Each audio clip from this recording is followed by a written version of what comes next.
Welcome back to episode 13 of Mages and Sages, interview with the Old Mage with special guests Eric Boyd and George Crashos. Before we get started with the episode, we would like you to subscribe to our page and like the videos as you listen to them. And if you have not already, please go over to the Fans of Ed Greenwood site over on Facebook and like our page and subscribe to that as well to get updates on the podcast as we get them edited and put out for everybody to enjoy. All right, without any further ado, here is episode 13.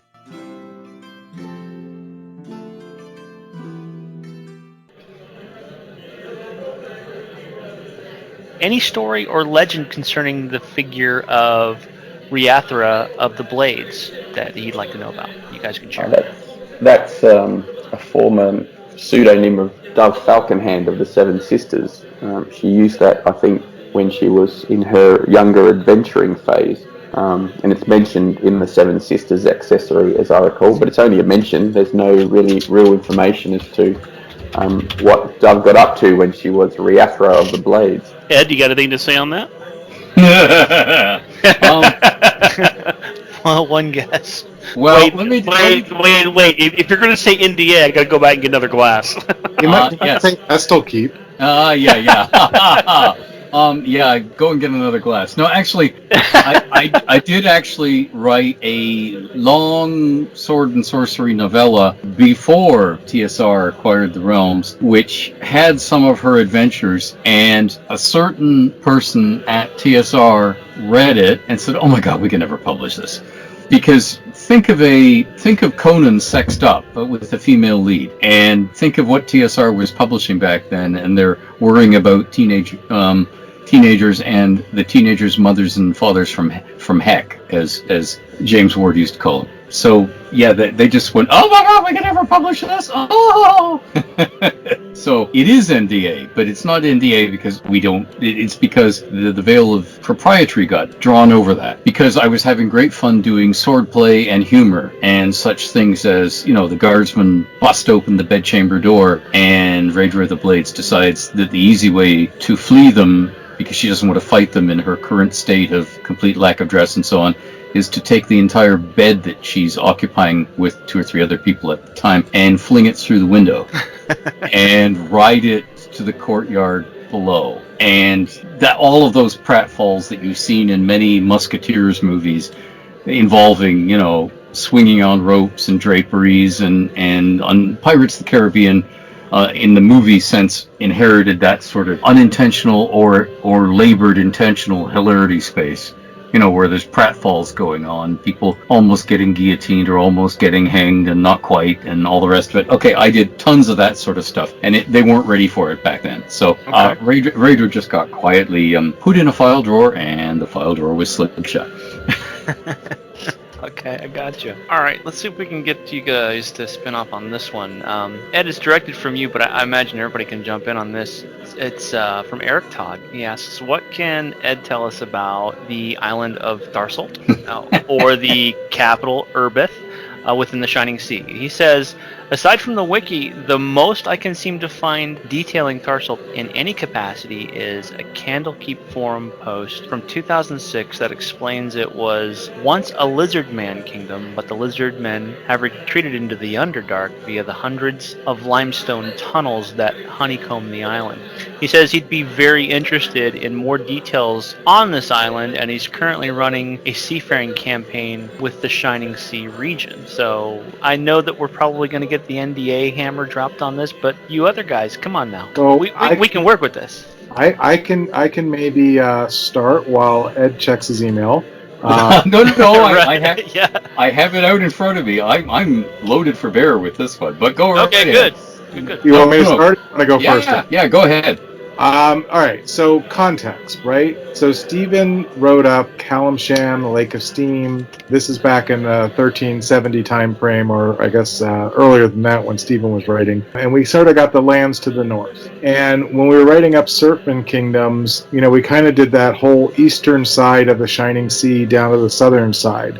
And Tharsal kind of stuck right there in the middle.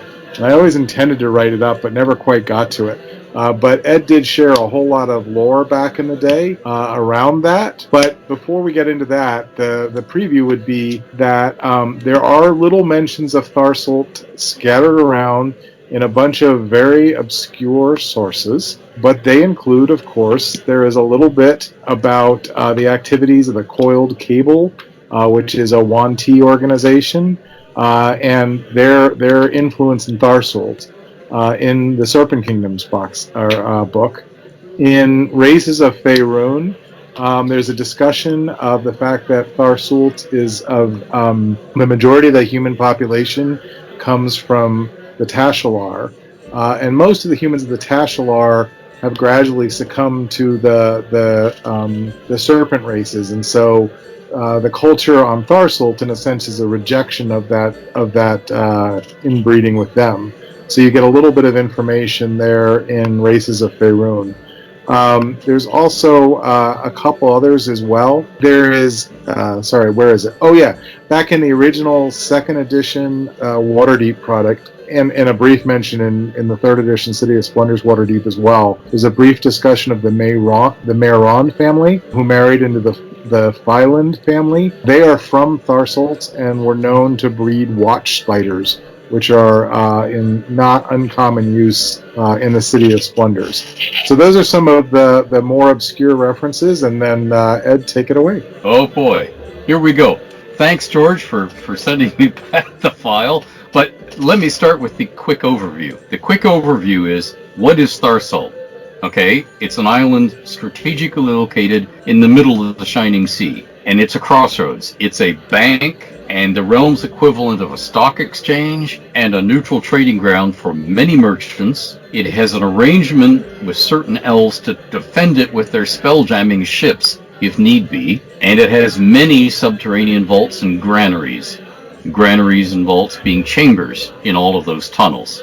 The major docks are at the capital, Urbeth. Tharsalt has more wealth in or under it than just about anywhere else in the realms, but many folk are interested in seeing that it stays safe. So that neutral ground I talked about holds firm. It's understood that if you attack Tharsalt or try a heist from Tharsalt, you are dead as a trader and a spender from that moment on, all across the realms.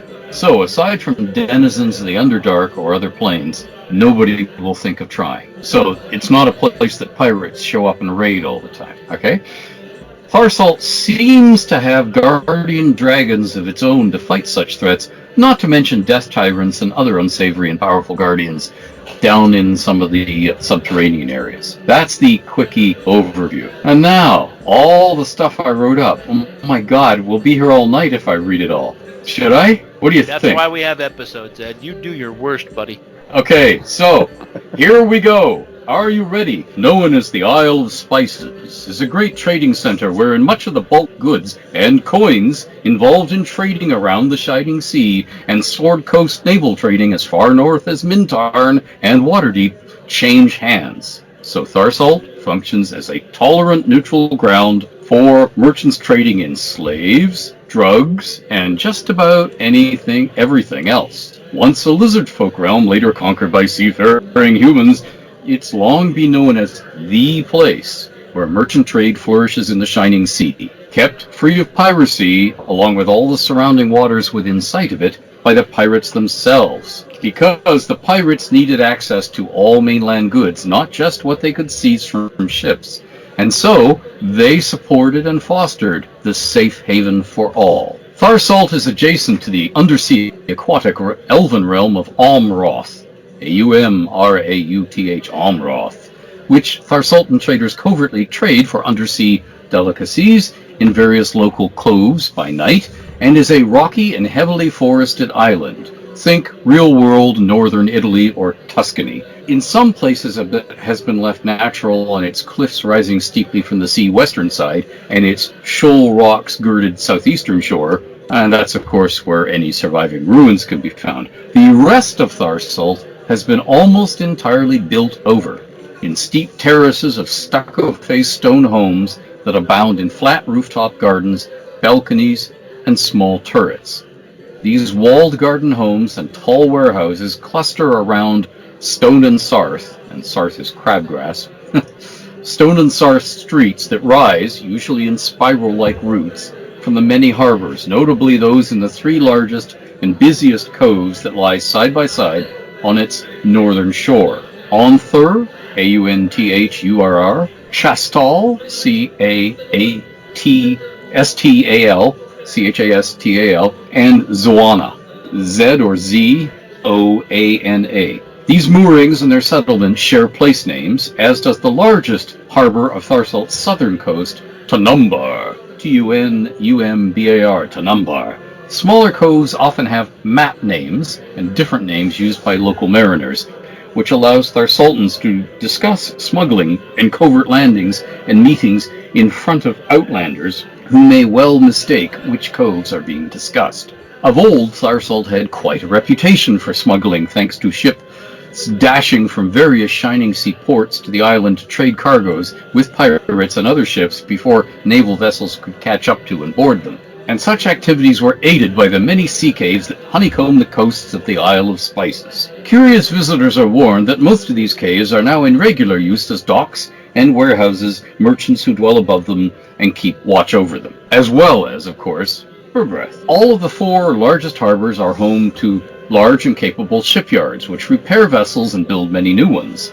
Tharsaltan crafters also produce sails, wire, fine chain, and metal fastenings. The Isle of Spices is also home to many accomplished forgers and counterfeiters, often outlaws who fled from authorities in various mainland realms who produce many false coins, indistinguishable from real currencies. Tharsalt's nickname is derived from its hosting one of the largest spice markets known in Faerun. Several vintners bring shiploads of raw wine to Tharsalt for blending and fortifying into the oily, salty black wine, sherries and liqueurs, and the emerald-hued Sintavn, Sintavn, Sintavn, which is a mint-flavored, palate-cleansing drink favored by few, but used in large feasts in Calamshan and around the Shining Sea to clear the tongue between dishes of strong but clashing flavors. So in real-world terms, think of having a nice drink of mouthwash or toothpaste in water in between courses you're eating at a long feast. Almost anything can be bought, sold, or traded in Tharsalt, where wealth is king. Nominally ruled by a merchant council established centuries ago to put an end to thieving gangs and piracy by such prominent rich merchant families as the once famous Starth family, Starth, Starth family, a human clan of fabled wealth, now possibly extinct. See Elminster's Ever-Winking Eye, number 79. It's now policed by belters, clergy of Joaquin of the lowest ranks, usually ambitious and attentive priests seeking to prove themselves, who lead small patrols of highly paid mercenary warriors around the island to primarily do three things: keep order, stopping violence and property crimes such as theft, scuttlings of ships, arson, and vandalism; maintain fairness of trade, stopping bribery, cheating, coercion, and secret deals, defined as any arrangement that affects wider market prices and conditions, but is kept secret from other traders, such as price fixing, arrangements of scarcities, and favorable prices to insiders. Note that these are legal if declared openly. And prevent gang operations of all kinds, from secret trade deals such as here we go again, price fixing, arrangement of scarcities, and favorable prices to insiders. Whether secret or openly declared, these are illegal when they involve more than two merchants and firms wholly owned by those two merchants, among cabals, to battles between mercantile organizations. Kidnapping on Tharsalt is automatically considered gang operations, and no Tharsaltan can be sold into slavery or traded as a slave.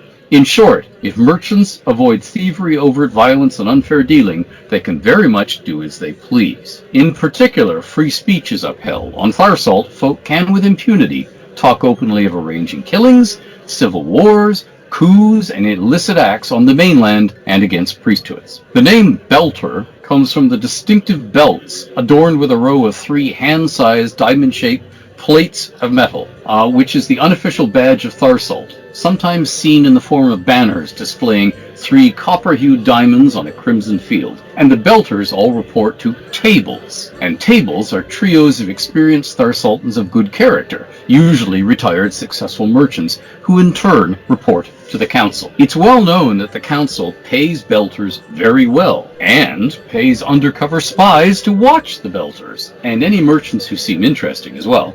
Even better. So treachery against the council, by those working for it, is typically punished by chopping off a hand for the first offense, and either slavery or death for a second. Typical punishments for those who habitually break laws is to be beaten by some Belters, and fined increasingly heavily. Exile is usually the ultimate punishment, although death awaits those who poison others. The council is said to have 14 open members, and another 7 hidden members who travel frequently around Tharsalt, observing conditions and intrigues and making recommendations to their fellows.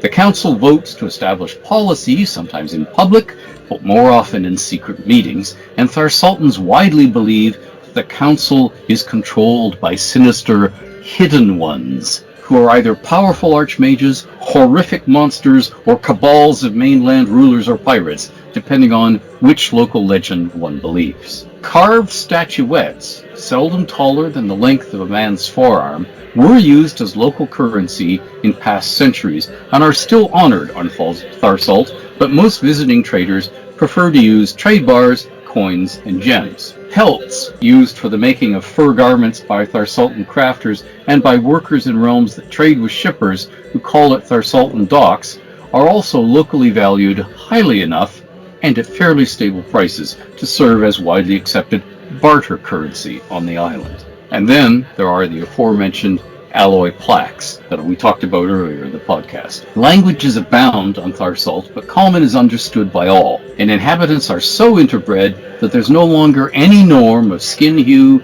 eye or hair color, or even human pureblood appearance. As a result, tolerance for a very wide variety of personal appearance, dress, and customs is high and widespread, serpent-related being the notable exception. Many Tharsaltans are fabulously wealthy. Locally, pursuing one's dreams and remaining true to one's own principles among the many, many intrigues and schemes is what's valued most highly.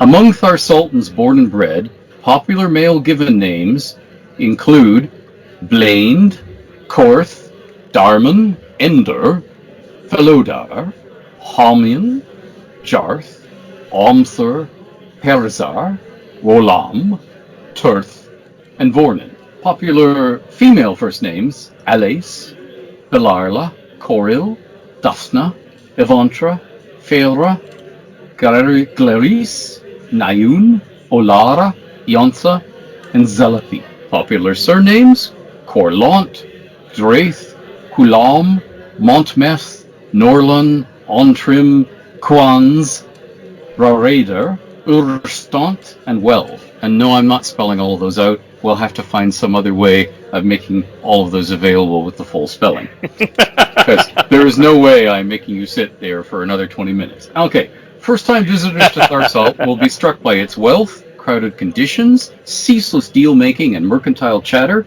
and its exotic, and by exotic I mean think real-world Hollywood, images of harems, dancing girls, displayed in many taverns and inns by slavers looking to make on-the-spot sales. Tharsalt's also famous for being the place to buy stolen ships, trade charts of anywhere in the world, usually very reliable, if fragmentary, bottled scents, and treasure maps. Notoriously fanciful, these treasure maps. Oh, and by the way, the dancing girls aren't there just for show. They are the eyes and ears of the proprietor. They listen to what's going on, and they quite often, by side trading on what they learn, either selling it directly or making their own deals on the basis of that, they do very well for themselves. Recent rumor: a reclusive mage of Tharsalt who's been magically augmenting and breeding creatures, lizard folk, Or is this the source of the super gargoyle? Is slain by his creations, which run amok, stowing away aboard ships and causing general mayhem in the Isle of Spices, which serves most Sword Coast shipping as a neutral ground supply,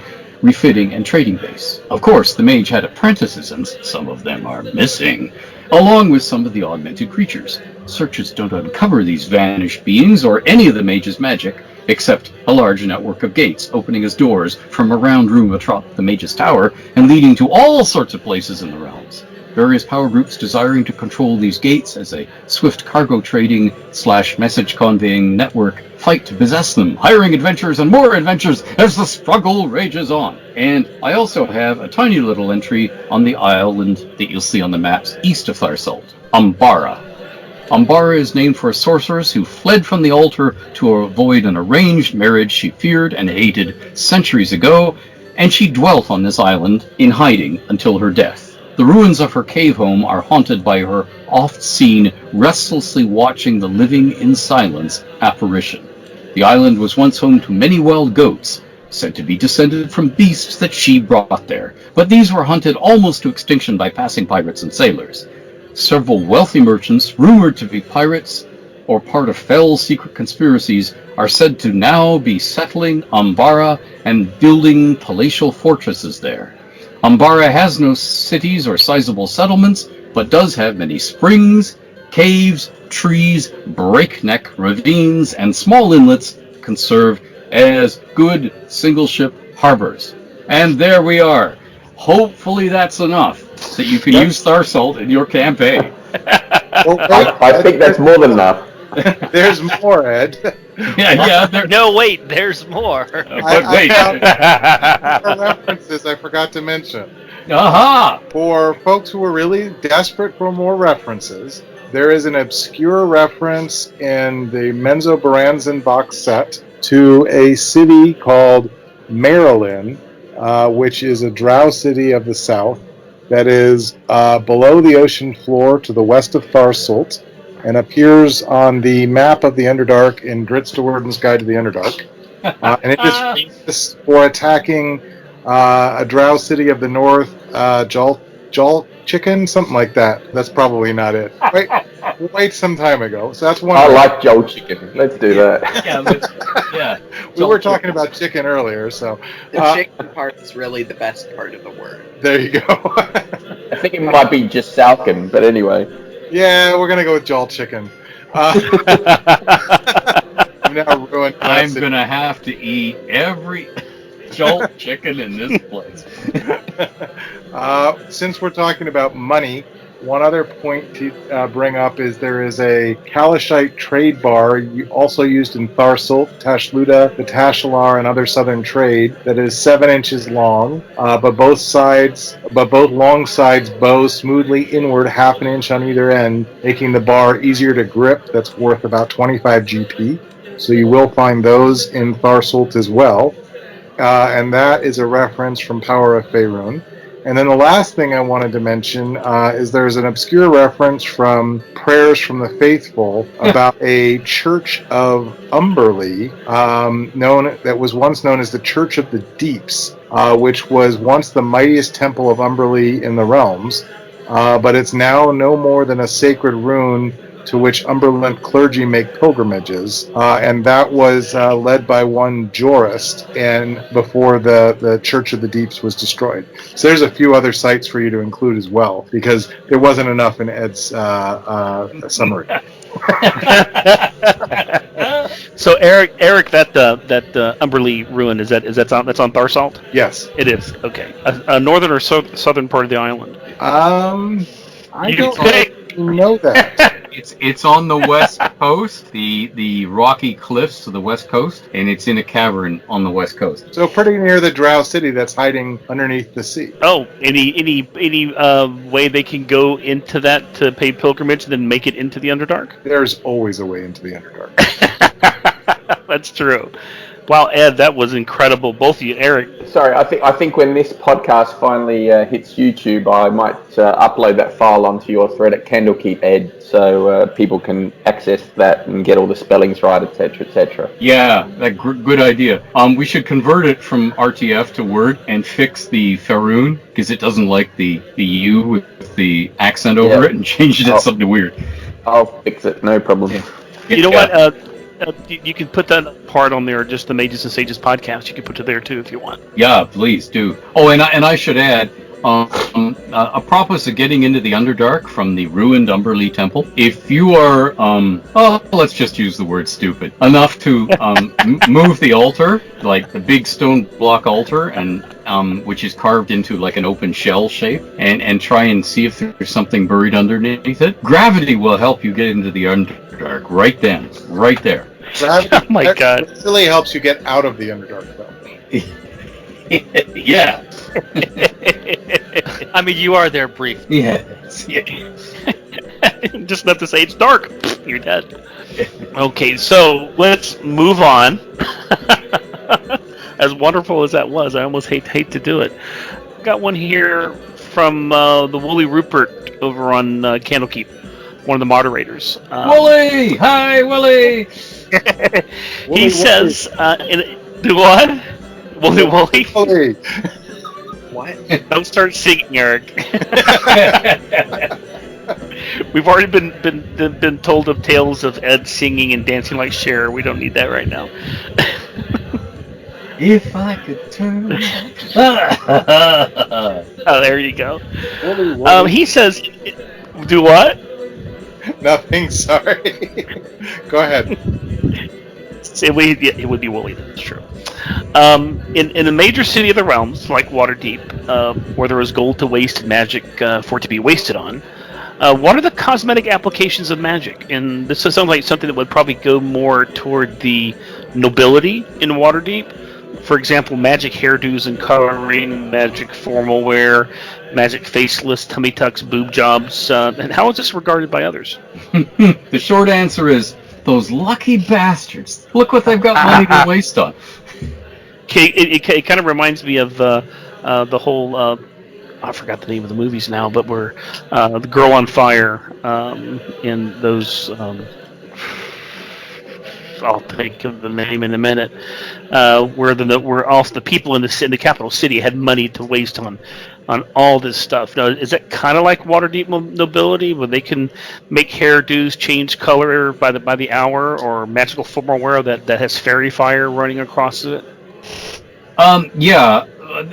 Many of the nobles don't actually have all that much money left. But you should always remember that in Waterdeep, this is a crossroads city where lots of people are coming and bringing their money all the time. And there is a guild of wizards, the Watchful Order of Mages and Protectors. And they do a lot of this stuff as sort of, look what you could have. Our members can do this for a mere fill in the blank. So there's people walking around as examples of that all the time.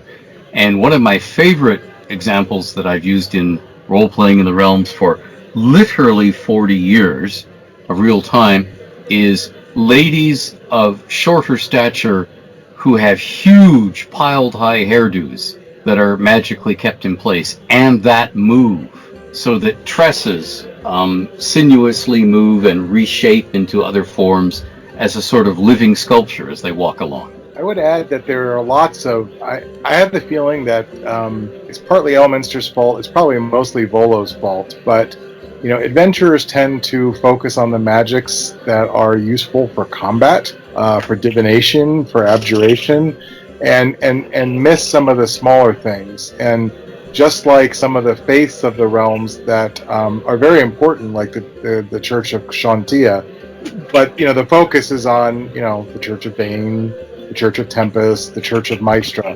But the Church of Shantia, in many respects, plays a very important role in the common life. And I think the same is true for magic items. There's a really cool spell in Volo's Guide to the North that Ed wrote called Moonglow, which just allows you to leave like these permanent little magical glowing lights. And I don't think we've seen enough of those type of magics that are just useful and practical, but not necessarily for adventurers, more for people who are just living their lives. And I suspect there are a lot of those little practical magics and magic items as well, both amongst the nobility and even to some extent amongst the commoners as well. Yeah, you'd see a lot of moon glows of various custom hues used in nobles' gardens for late at night. Like if you want to walk out and sit under the, and get some fresh air, you don't want to be carrying around lanterns or having to wake up a servant when you can just walk out there and the moon glow is waiting. Another place you would find moon glows is in the high forest.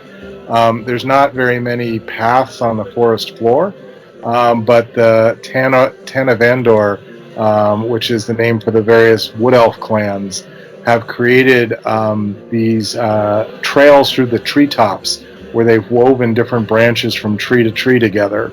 And you can run along the branches and hop from tree to tree and go miles this way without being down on the dangerous forest floor. And many of those Tanavandor trails are lit by moon glows as well. So that's where you see more common uses of magic, is things like how do we light a trail, how do we keep the food fresh, how do we keep the milk from spoiling, that sort of thing as well.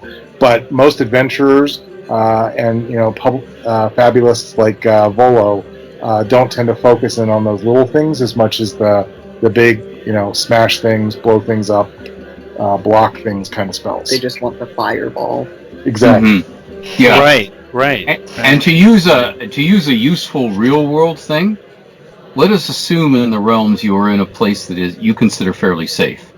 There aren't tons of wolves or other monsters at night, or brigands, bandits, who will be attracted to a light and therefore call you into danger. There is a real world thing called leapfrogging. If you're ever in the woods at night, or in fog or mist on a lake or whatever, and you're trying to follow a direction and not get lost, and you have a compass or a good map, you send one party member with the glow, the lantern or the magical glow, you send them ahead as far as they can get, and you can still see them. And then you yell to them, no, to the left, to the right, to the left, until they're right on the compass fairing, and then you all go to join them, and then you send them out again. This is called leapfrogging, and it's how you don't get lost in the woods with lots of trees and the ground going up and down, and you're caught in it in the dark, and you want to get out the other side and not miss something and not get lost forever. That's how you do it. Sounds like, but it still sounds like something you'd hear.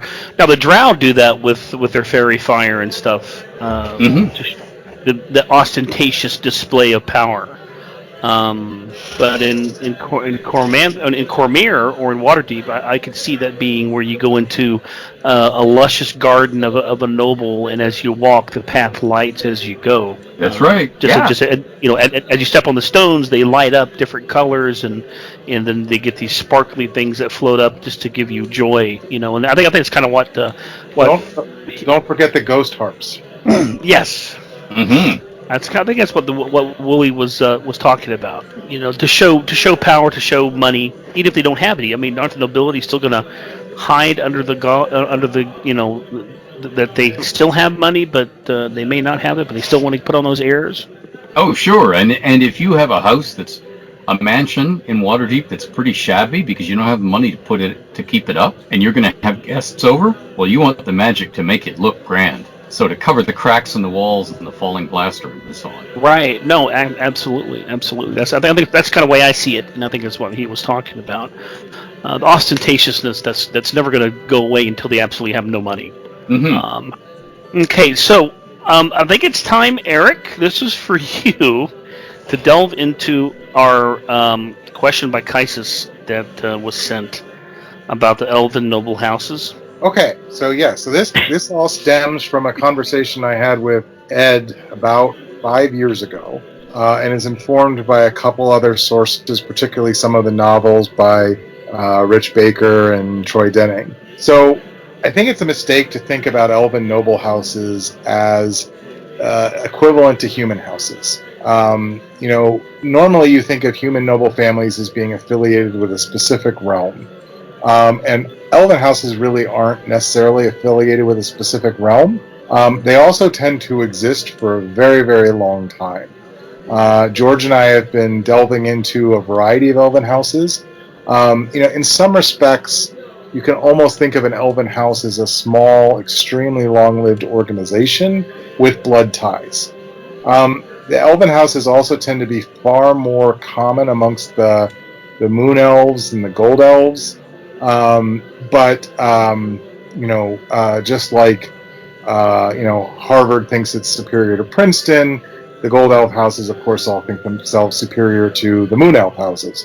There are even a few wood elf houses, or at least there were around the time of Mythdranar, but those are relatively uncommon and usually have unique stories. So within the gold elf and moon elf subraces, there's really an elaborate society built on the concept of noble houses, and each house is founded on a bloodline, and it either goes extinct or dormant if all blood members of the house are dead or missing. And unlike humans, elven nobility does not necessarily convey ownership of land or sovereignty, or does it imply any duty to the realm. And many elven houses are in fact spread across multiple realms, and they're more loyal in some respects to their house than they are to the realm that they live in. Rather, such privileges and obligations are considered separately from one's noble status, although most leadership in Moon or Gold Elf society are commonly given to members of the nobility. And historically, many of the elven noble houses have spanned, as I said, one or more elven kingdoms. And the weird thing is, elven nobility is not a concept that can be revoked by any given elven ruler, although a particular elven ruler can grant it. So once an established Coronal has granted the charter of nobility to a noble house, that house is then noble, even if its members spread across multiple elven realms that may or may not be closely aligned. And the only means that noble status can be revoked is either through the elven court, which is now disbanded, or possibly Queen Amlaruel of Evermeet might be able to have a voice there as well. And the members of the Elven House, this is one thing that makes it complicated. Just because you're a member of an Elven House doesn't necessarily mean you're a noble. So the Elven House consists of both the nobles of the bloodline and the servitors employed by nobles of the house. And each Elven House has different rules as to which races are permitted to be members of that particular house, or like do we allow half-bloods of the bloodline to be members of the house? Do we allow humans to be servitors of the house? So it kind of varies from house to house as well. And then all elven houses have a certain status, although the house status varies over time based on the alliances, feuds, the size and wealth of the house, etc. And as well, the number of affiliated houses, the deeds or misdeeds of individual nobles of the house, whether the house possesses a moonblade, even if it's dormant. The number of high mages in the house influences status as well. As I mentioned earlier, gold elf houses traditionally have higher status than comparable moon elf houses, but such distinctions are more a legacy of the gold elven houses having a longer ancestry on average than necessarily the racial disparity. You can label an elven house as either greater or lesser based on whether or not they have affiliated houses, and those affiliated houses are known as septs, S-E-P-T-S, or whether they are an affiliated house themselves. So a house with no septs is usually considered a lesser noble house, but it might be accorded the rank of a greater noble house in some kingdoms. The other thing to mention is that noble houses are superlineal in structure, and that's an elven concept that holds that the higher status house predominates in a marriage. So this is a little bit different than a lot of human nobles. So if you have two noble houses, regardless of the genders of the two individuals who are marrying, the higher status house predominates in the marriage. So, for example, if you had a member of House Lunlar, which is a house George has spent a good deal of time designing, was to marry a member of House Imisfor, which is referred to in both Troy's trilogy and Rich Baker's trilogy, and the latter, Imisfor, was of higher status than House Lunlar, then both spouses would be considered part of House Imisfor. But if a noble marries a commoner, then both spouses either take the name of the noble or the commoner, depending on the decision of the house leadership. And if they take the name of the commoner, then the marriage forms a new house, which is considered a sept of the original house. So, for example, House Nemesyn, which is rather infamous now, is considered to be a sept of House Durathil, implying that at some point in the past, a Durathil noble married a commoner with the family name of Nemesyn, and the leaders of House Durathil decided to recognize the union as a new sept rather than bringing the newlyweds into House Durathil. And that would have been their choice. So you have this sort of organically growing houses that can either keep adding to their own number or create a large number of septs, and there are advantages and disadvantages to each. In some houses, more often in Moon Elven houses than Gold Elven houses, anyone of Elven blood is considered noble, while in other houses, only full-blooded elves are accorded that status. And all Elven nobles, the titles I'd actually like to hear a little bit from Ed on, but in the common tongue, they're basically all considered lords or ladies after reaching 90 years of age and demonstrating some measure of accomplishment. And once granted, such titles are rarely, if ever, revoked, and then only by the agreement of all the living members of the house. And in some houses, additional titles are granted to senior members of the house, particularly the house leadership, although such titles are rarely employed outside of Elven society. So you might be Lord Patriarch Dursar, but no one's going to call you that. They're going to call you Lord Dursar if they're addressing you in the common tongue, and there's probably a wide range of Elven titles that would apply.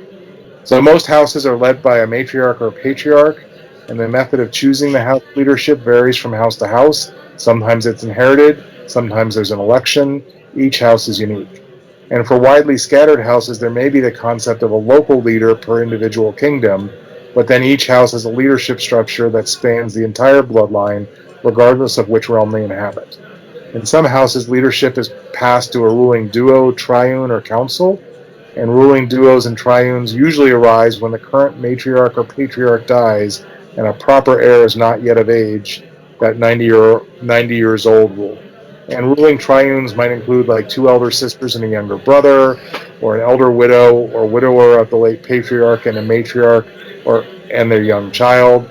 And in cases where the ruling house goes extinct or dormant, the house may pass to the ruler of the only sept, or in the case of multiple septs, passes to a council composed of the matriarch or patriarch of each sept.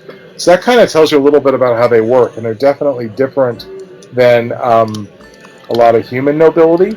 And I thought it might be useful to sort of give you an example of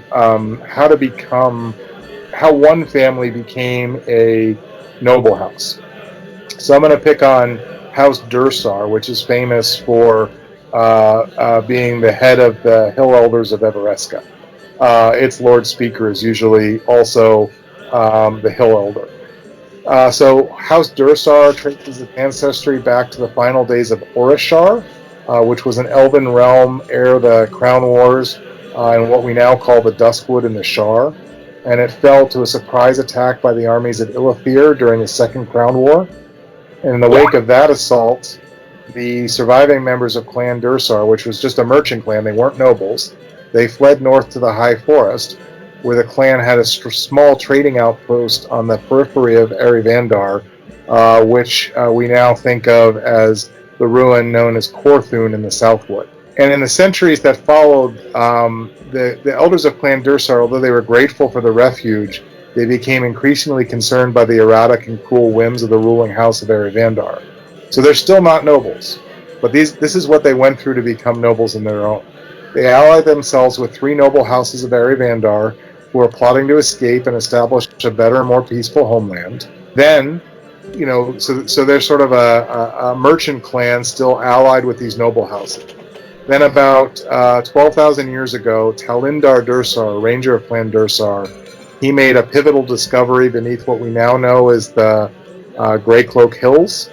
They've also been known as the Tomb Hills or the Ithalar. And he discovered a series of shallow caverns housing a clutch of silver dragon eggs. And the eggs were in the midst of hatching, and there was a red worm waiting to eat the new. So the ranger of Clan Dursar gave his life defending the wormlings, only to find himself reborn the following morn, resurrected by the worms of Verisinthurth, which is a silver dragon in a realm that preceded the elven realm of Evereska amidst the Sheridim. And after learning of the Ranger's mission, those silverworms showed him these mysterious non-magical portals with 7 connections to elsewhere in Faerun underneath the Grey Cloak Hills in these shallow caverns. And what was interesting about this effectively non-magical portal network was it was undetectable by the Vaishantar High Mages. And so Clan Dursar, still not noble, they helped 3 Arivandar clans escape, joined by 6 clans from Ardeep and Siarpur, and they left Clan Dursar behind to cover their retreat and help other refugees follow in their wake. And so before they left, they helped construct a portal linking some standing stones near the river Delambir, which is where Korthun is, with a similar circle in the Ithalair or Grey Cloak Hills. So now at this point, this merchant clan has distinguished itself by essentially allowing 9 noble houses from 3 separate realms to escape the wrath of Arivandar and go off and found their own realm. They're still not nobles, though. And then, during the 5th Crown War, taverns beneath Ithalair became a rallying point for rebels within the Vaishantar Empire. And high mages from various persecuted noble houses took refuge in those caves to hide from persecution. And then in one of the last battles of the 5th Crown War, Clan Vaishan finally found this secret refuge and attacked the rebel outposts. And countless elves died from both sides, as did many of the allied silver dragons from Verisinthurth who rallied to their aid. And at long last, the rebels prevailed and they defeated the martial might of Arivindar. But they left behind a broken land haunted by banshees and the like. So, this is an example of still, we have a clan that is distinguishing itself and is still not ennobled yet. And so, what happened is after the Silver Dragons of Clan Silverwing departed, then finally Coronel Dair Tenar Taransir of Illadhar, which was up in what we would now know as the Desert Mouth Mountains, where those 9 clans fell, had fled. He finally ennobled Clan Dursar for their centuries of service. He appointed their newly elevated Lord Patriarch in perpetuity as watcher over the hills, and he granted him the Ithalair Yakijis, which loosely translated in modern times is the Evereska Charter. It's a title and a charter that continue to outlast the realm that granted them. So Illadhar is gone, but Clan Dursar is still ennobled because a coronel of Illadhar decided to ennoble Clan Dursar, and thereafter they were known as House Dursar, and also gave them the title of Watcher over the Hills, meaning the Grey Cloak Hills, set them up to be essentially first among equals of the noble houses of Evereska. And that's kind of what it takes to become an elven noble house. It's that hard if you're kind of getting ennobled for the first time, but if you marry into an existing noble house, it's fairly easy. You may either be part of that noble house, or the leadership may choose to sort of spawn off a sept. So you kind of have 2 widely different ways of becoming a noble house, one of which is through marriage and building off an existing bloodline, and the other is starting up a whole new bloodline. And the latter is much more difficult to do and requires a great amount of work. So hopefully that kind of explains how the nobility works and what it takes to become a newly elevated noble house. I don't know, Ed, did I miss anything? Nope. Except there was a second part of that question, or a follow-up from Kaisis. Were there any little-known spells that you created that were used by very specific elven families that would have been passed down from member to member as an heirloom or whatnot? That's the question, and my answer is yes, there are many such spells, but they tend to be small-scale, low in power, and concerned with everyday utility like dusting and polishing, and fetching items that are somewhere in this house, but darned if I know where just now, or with illusions such as glowing 3D animated images like holograms of departed ancestors to that family who can be conjured up to dance or stand as if bearing witness, or be used to trick hostile non-elves into thinking a lone elf or a weak group of elves has many others nearby. Ta-da!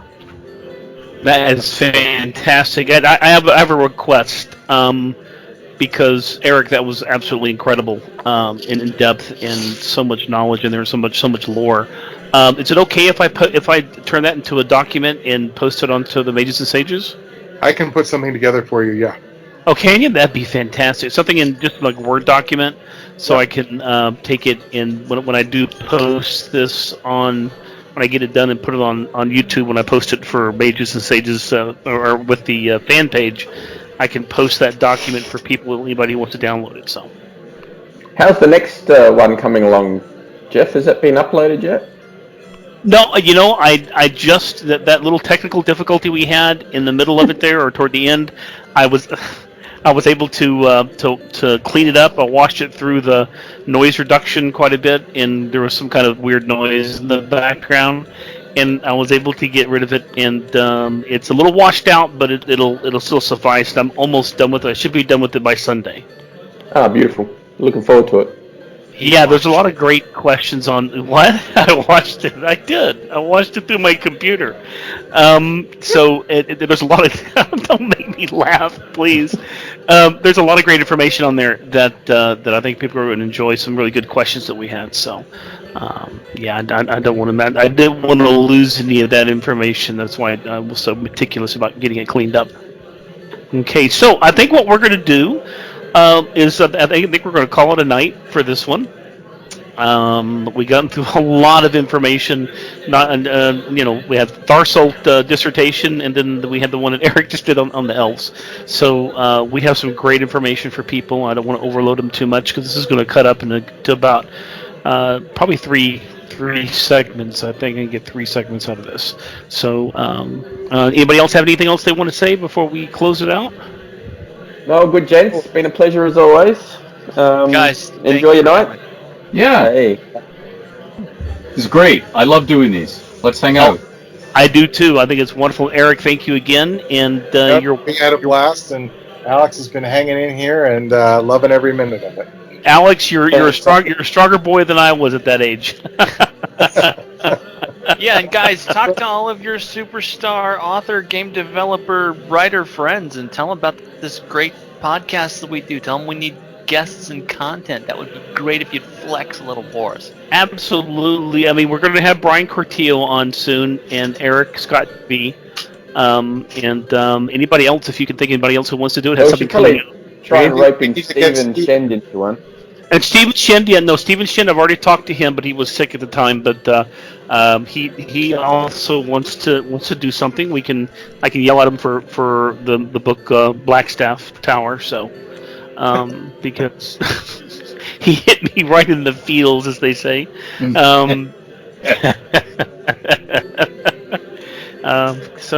No, definitely. If you have anybody who has something coming out soon, an article, a supplement through Wizards, or just something on the DMs Guild, yes, give them a call. See if they want to come on, and we'd love to have them.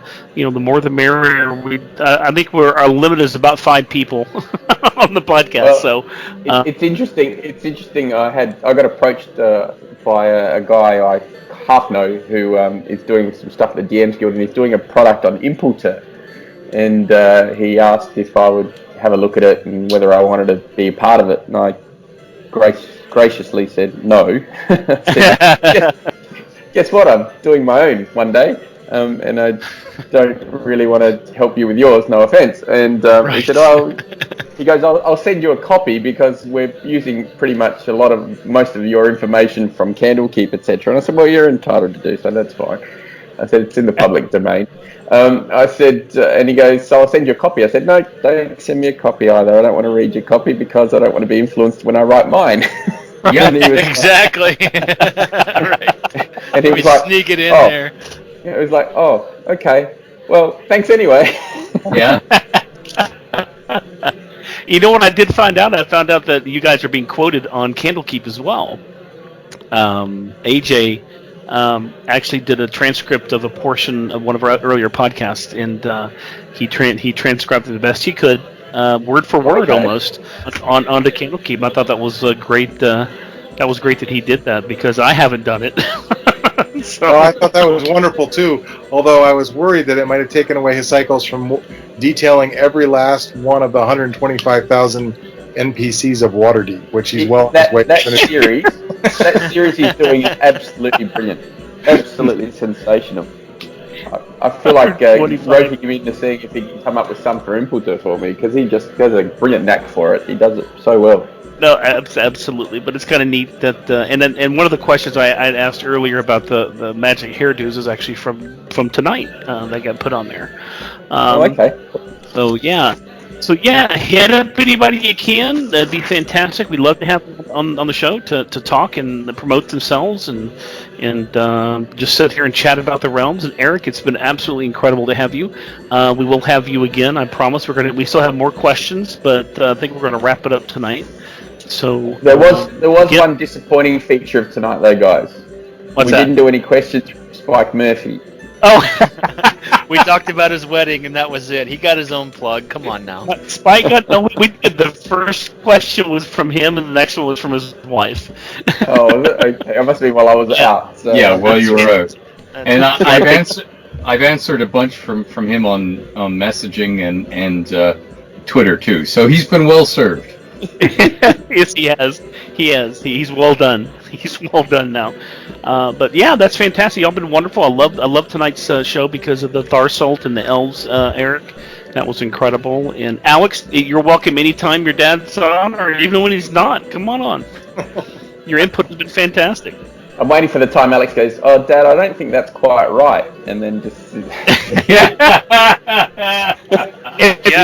Absolutely. You're a quiet little. Sure about that. I will say that the frequent debate is Alex by far knows the 5th edition interpretation of the realms far better than I. Yeah. And so we routinely, where I'm comfortably ensconced in 1375 thinking through the realms, Alex brings a very updated and modern perspective as to where things need to end up. So it's actually, he's doing a great job keeping me honest. I think That's I good. see a supplement of one that says Eric and Alec talk about the realms, huh? He is Crown of Irlon. I'm actually going to put him in the credits because he's been helping me with an awful lot of it. Oh, Excellent. fantastic! Man, Excellent. Congratulations, man. Recruits. Oh my God, that's Recruits. incredible! Accolations at such a young age. I love it. Welcome. Alex, Well, guys, you won't make a living off of it, but you could be consulted by weird people from all over the world. All over the world. And you'll have weird people in shadows as you walk through conventions, going, "Hey, aren't you that guy?" Well, I will say so. One more quick thing. So, I was doing a job interview the other day for someone that we ended up hiring, and we completed the interview process and the hiring and everything. And then he said, "And I just wanted to say that I love what you did in the realms." Are you serious? Totally serious. It was great. Oh my God! You're like, so I got the job, right? That's all you got to say. He should have let off. I'm not with hearing that. what I want to hear. Not needed to bother with the rest. Just skip right to the front. So you say, you know what? If you hire me, I'll make your own supplement for you. You've got years and years of lore just waiting to be put out. I know everybody does. So, but anyway, fantastic, guys. Thank you so much again, and appreciate you taking away your Friday night to do this. And y'all have a great weekend. If you haven't seen Avengers Endgame, go do it. Yes. Happy Star Wars Day tomorrow, guys. Yeah, Star may the Wars Force Day. be with you. May the 4th be with you. My day is Revenge of the 5th. But Well, that's what I'll be drinking. that's right. Well, guys, thank you, and y'all have a great rest of your night. Okay. Yeah. See you guys. Have a good weekend. Bye See bye. ya. You too. Bye. Bye.